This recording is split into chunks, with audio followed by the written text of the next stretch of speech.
Hello everyone! Gusto kong i-share sa inyo guys kung paano ko ginawa ang makeup na ito.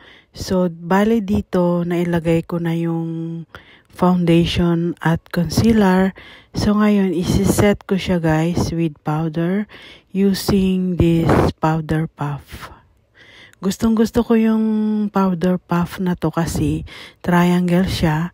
Madali siyang i-apply sa corner ng aking mata. At bale dito, konting powder lang ang ginamit ko guys. And i-apply ko siya mostly sa T-zone.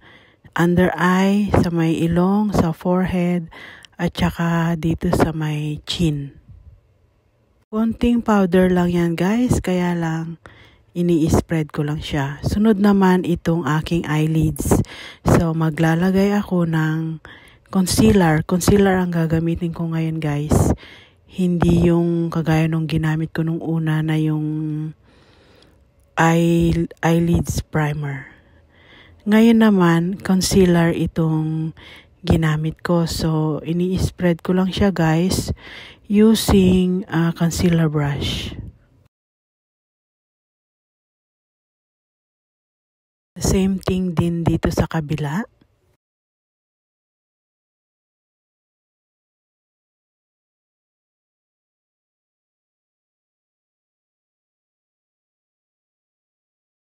Maglagay ng eyelids primer o kaya concealer para maganda yung kulay ng eyeshadow na i-apply mamaya.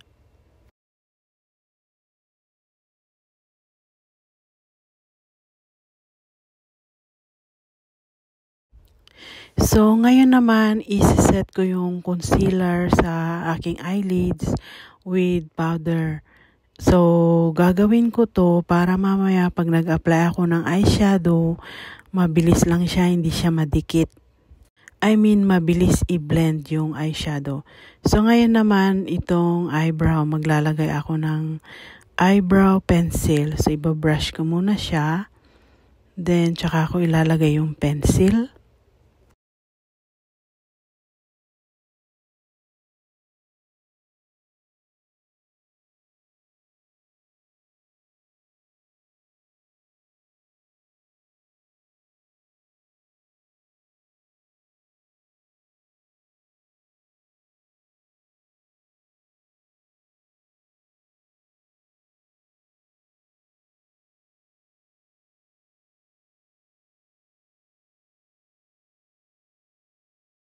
So, nakatingin ako sa salamin guys para makita ko yung itsura ng eyebrow.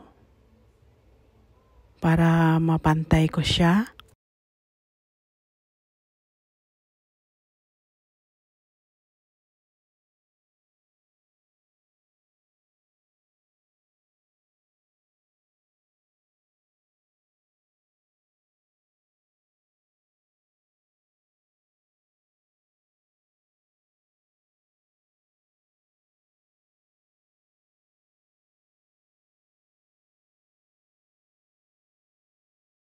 Tapos ko nang ilagay yung pencil guys, ibabrush ko naman ngayon dito sa inner ng aking eyebrow para mag-lighten siya. Next naman is mag-a-apply ako ng bronzer sa aking face. Dito hindi ako nag-contour. Kaya gagamit ako ng bronzer para ma-shape ng konti ang aking mabilog na mukha.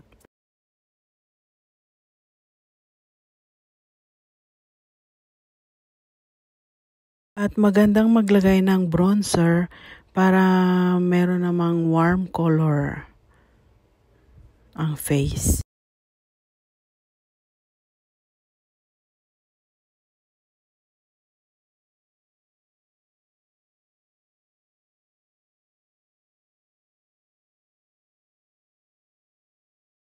So, lalagyan ko rin dito sa aking neck guys para maitago yung mga double chin. So, ngayon ikukontour ko naman itong aking ilong para maayos siyang tignan using also the bronzer.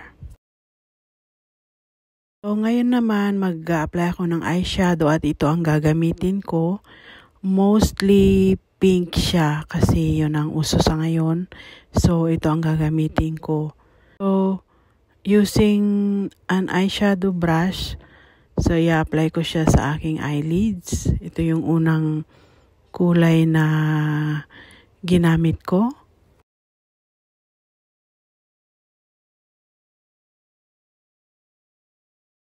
Lang na makalat siya sa gilid guys. Mamaya lilinisin ko naman yung side ng aking eyelids.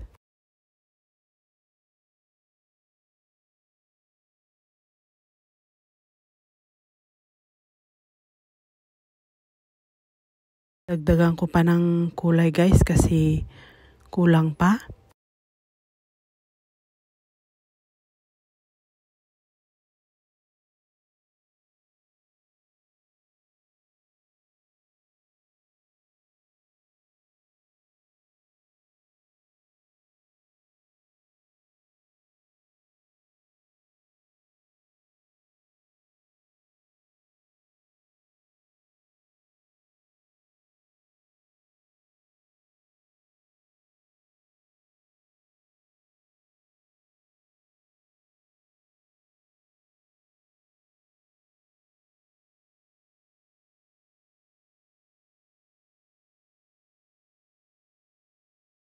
So, ganun din ang gagawin ko dito sa kabila. Ga-apply ako ng eyeshadow at i-blend ko lang siya.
So, bale dito, kumuha ako ng malinis na eyeshadow brush. Ngayon, inililinis ko naman yung gilid ng eyeshadow na in-apply ko para matanggal yung mga harsh line niya. Line ba yung tawag doon? Yung basta para makinis siya tignan. Kaya ibabrush ko yung gilid ng eyeshadow na in-apply ko.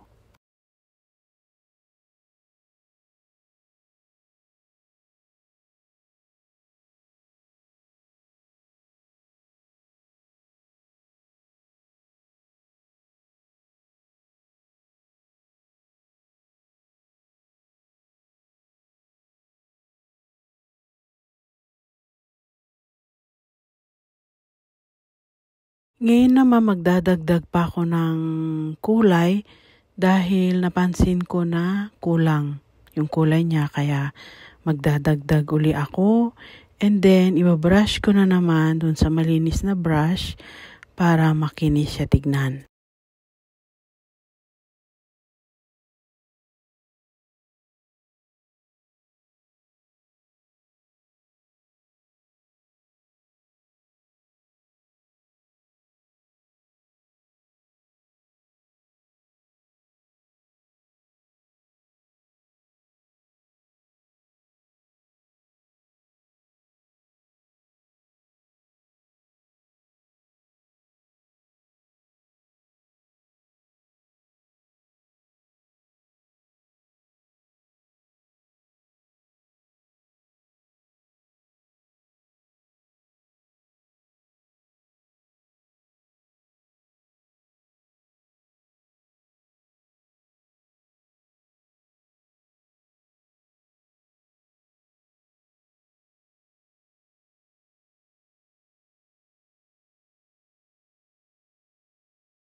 Ngayon naman, kukuha ko nitong shimmer at i-apply ko siya dito sa inner corner ng aking mata.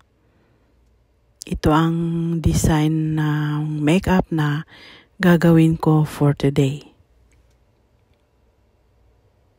I-apply ko lang siyang ganyan at i-blend-blend ng konti. Ganon din sa kabila para pantay.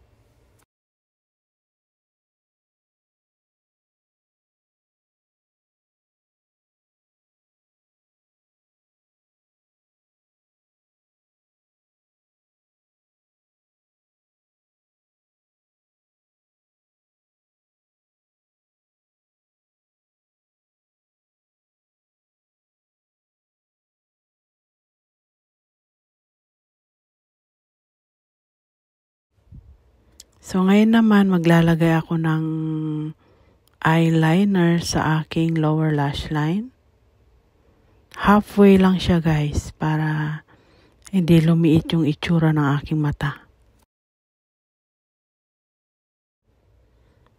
So ngayon naman guys magta-tight line ako. So dahan-dahan ko lang siyang gagawin guys. Okay naman ako kasi nasanay na ako na gawin to. Pero pag yung gagayahin nyo guys, ingat lang, dahan-dahan, baka matusok ang inyong mata. Mahirap sa umpisa pero pag nasanay na guys, mabilis na lang.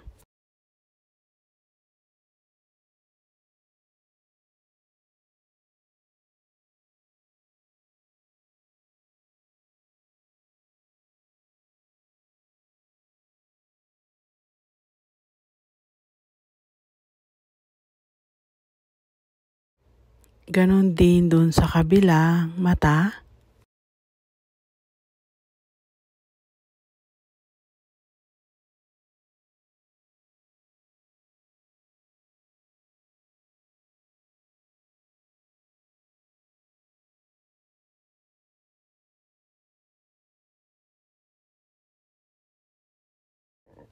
So yan, tapos na.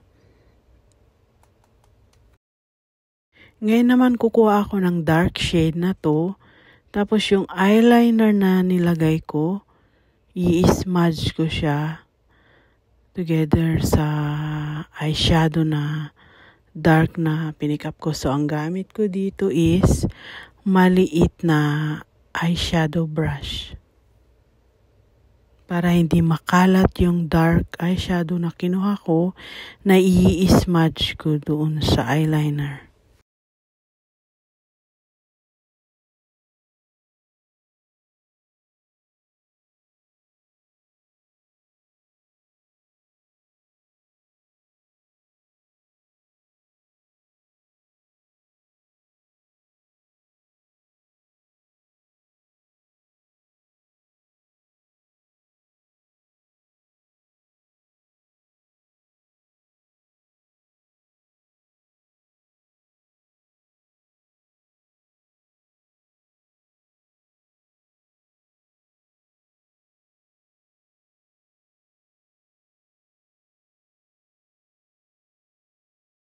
So para pantay, maglalagay din ako sa aking lower lash line.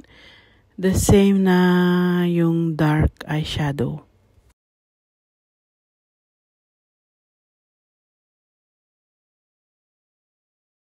Dito naman yung brush na ginamit ko sa pag-apply nung first na eyeshadow na ginamit ko sa aking eyelids.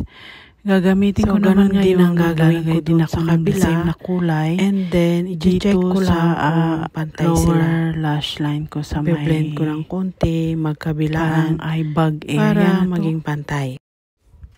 So, gamit ng ibang eyeshadow brush. So, mag-a-apply naman ako ngayon ng medyo darker doon sa nauna na eyeshadow na in-apply ko. Konti lang ilalagay ko para mag-dark sa outer corner.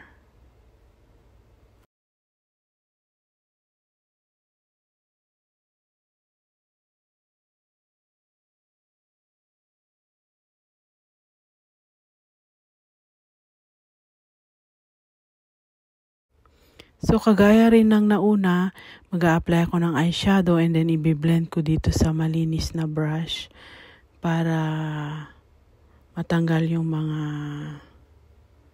harsh edges niya.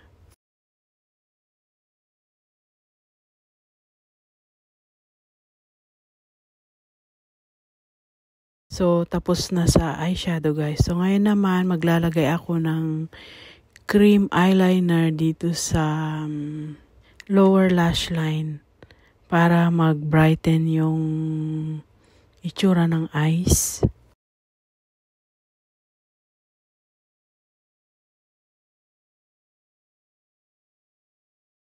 So, ngayon naman guys, lilinisan ko itong side ng aking mata para matanggal yung mga nagkalat na eyeshadow. So, gumamit ako ng brush at linagyan ko ng konting concealer.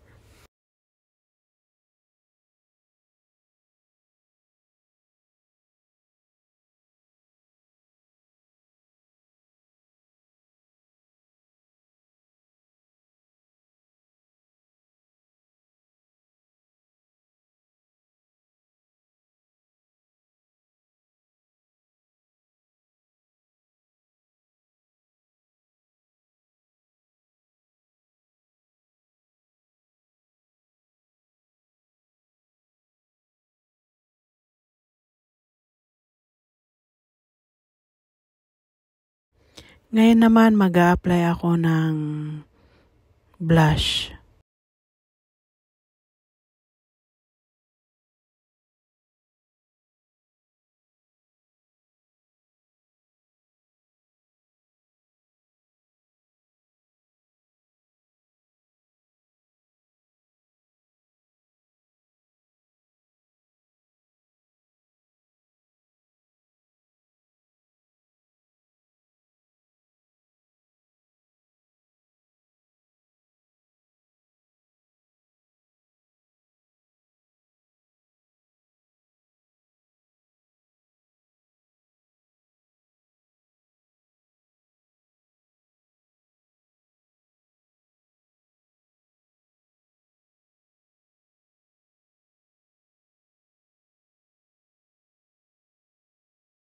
Ngayon naman, mascara guys.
So, ngayon naman yung pag-apply ng lip liner.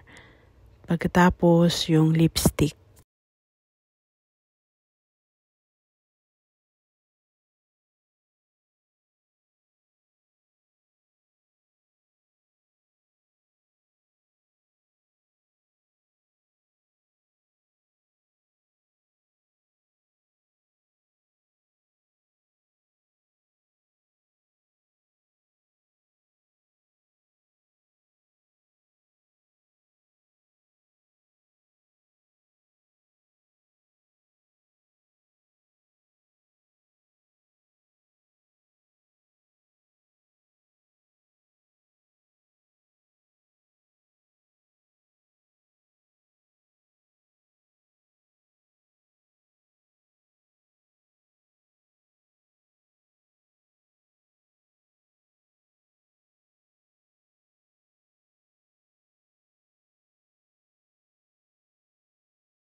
Pagkatapos maglalagay ako ng highlighter.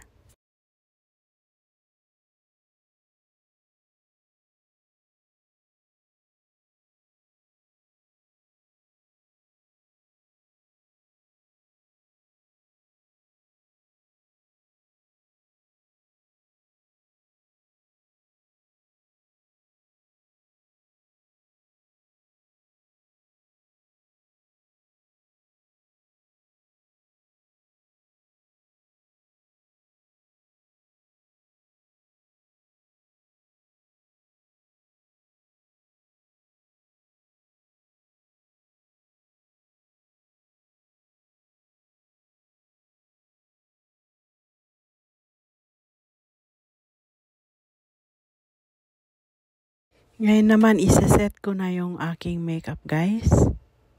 Patapos na siya.